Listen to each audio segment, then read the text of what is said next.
Viktor Hugo'nun Səfirlər romanında belə bir cümlə var. İndiki həyatımız xəyallarımızın ətə və sümüyə çevrilmiş formasıdır. Bu nə deməkdir?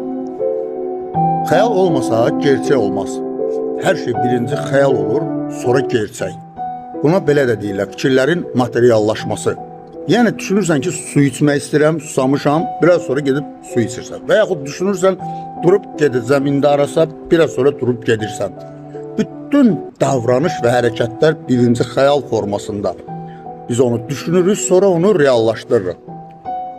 Bax, məsələ orasındadır ki, biz bütün günü düşünürük, bütün günü xəyallar qururuq və bunun uzaq xəyallar, yəni əl çatmaz, yəni belə insanlara bir növ xəyalpərəst deyirlər. Amma əslində bizim bütün reallığımız elə o xəyallara bağlıdır.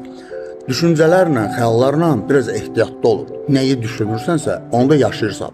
Bunu öz həyatımda yaşamış biri olaraq əminliklə deyirəm.